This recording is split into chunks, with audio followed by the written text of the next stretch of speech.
Newsday continues here on One News Now. I'm Charles Lejano.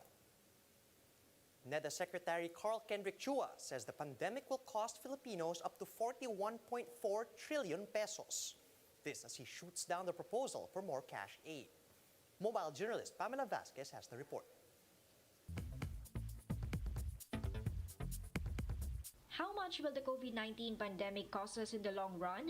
Economic Secretary Carl Chua has crunched the numbers, and it's not looking pretty. The long-run total costs of COVID-19 and the quarantines to present and future total costs of 41.4 trillion in net present value terms. That's based on the idea that consumption and investment will be lower over the next decade, given social distancing measures. Chua also shot down the proposal for more cash aid through Bayanihan 3. If you give a stimulus, then there should be a way for the people to spend it. But if you lock down the economy continuously in various levels, then there would be little opportunity for that stimulus to be used. The Health Department has said NCR may be downgraded from Alert Level 3 to 2 soon, given the decline in daily cases. So by moving from Alert Level 3 to Alert Level 2, we can improve upon our GDP by 10.3 billion per week and reduce the number of unemployed by around 43,000 per week. Chua says the economy can recover to pre-pandemic levels by the end of 2022, but other economists aren't convinced. The Philippines suffered one of the worst economic contractions in 2020, and government forecasts it will take at least a decade to recover from the deep economic scarring due to its poor pandemic management. Mobile journalist Pamela Vasquez, We Are One News. The OCTA Research team is supporting the government's push to further de-escalate Metro Manila to Alert Level 2 next month. In an interview with 1PH sa Totoo Lang, OCTA's Guido David explained that easing restrictions in NCR is necessary to allow economic recovery. David added that the region and nearby areas are now considered under low-risk category for COVID-19. However, the experts said that we still have to wait for a drop in the average daily attack rate in Metro Manila before increasing seating capacity in PUVs. Ibig sabihin, andun pa rin yung factor na pag dikit-dikit yung mga tao, may risk na magkaroon ng transmission. So kasama na rin dyan yung public transportation. In the absence of data, I mean, siguro we would support the position of Secretary Galvez na maybe we can wait pag talaga bumaba na yung ADAR natin. At this time, maybe we can add more public transportation. Maybe pwedeng pag-usapan yan how we could address these issues. At the same time, making it still safe for our kababayan. Commuters continue to face challenges in transportation under Alert Level 3 as the allowed capacity in public utility vehicles remains limited. The Transportation Department says the final decision on the proposal to increase the capacity back to 100% is down to the IATF. Marian Enriquez with the details. At around 6 p.m., commuters start to swamp this bus stop in EDSA Ayala Southbound. 63-year-old Irene fell in line at 4 p.m. and was able to ride a bus 2 hours after. Sana mag-normal na yung panahon para hindi na kami mahihirapan. Sobra na. Angel, who's working in Makati, had to endure an hour and a half waiting for a bus. Imbes na nasabay ka na ng papahinga, dito ko pa naghintay ng matatutang tao.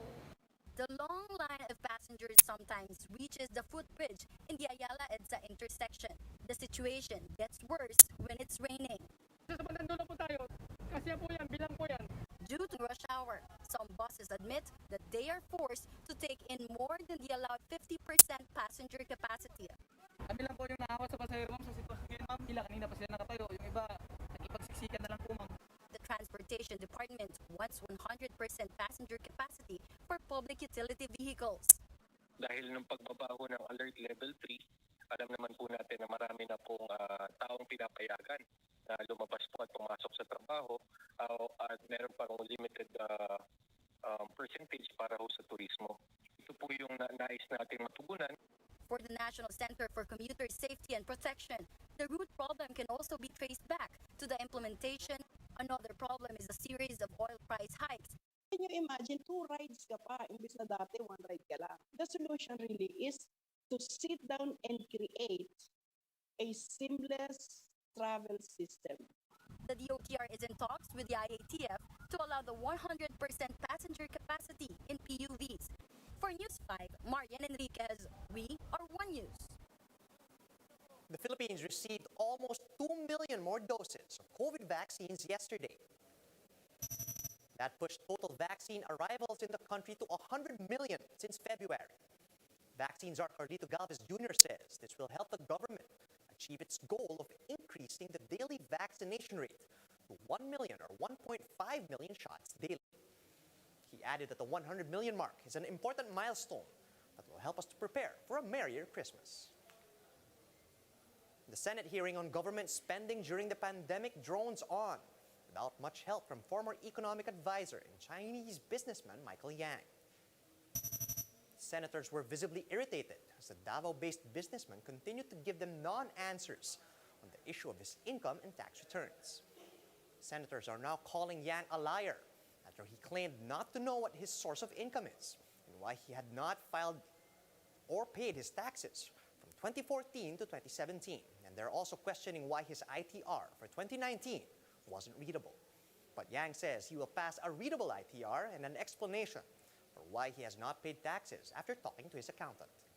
And when asked how he was appointed as economic advisor, Yang's only answer was to ask the president himself. You're either stupid or a liar.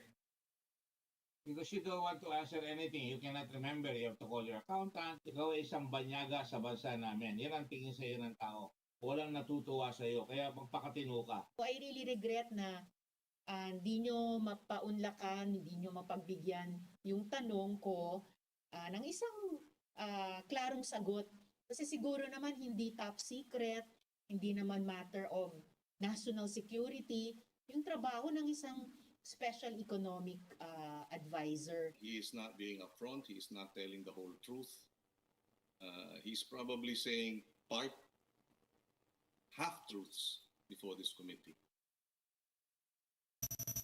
Meanwhile, Senator Risa Ontiveros maintains that these hearings on government contracts are not politicking. She added that the Senate has been calling out the government's dubious contracts with foreign companies even before election season.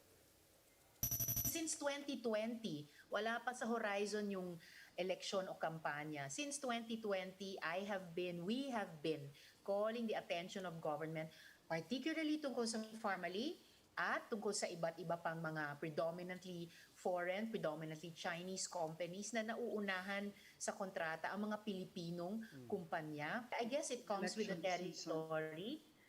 Pwede kaming punahin ng ganyan if we had started only in 2021, which we haven't dahil nakaraang mga taon pa rin. We've been calling the executive out sa iba't ibang Blue Ribbon investigations.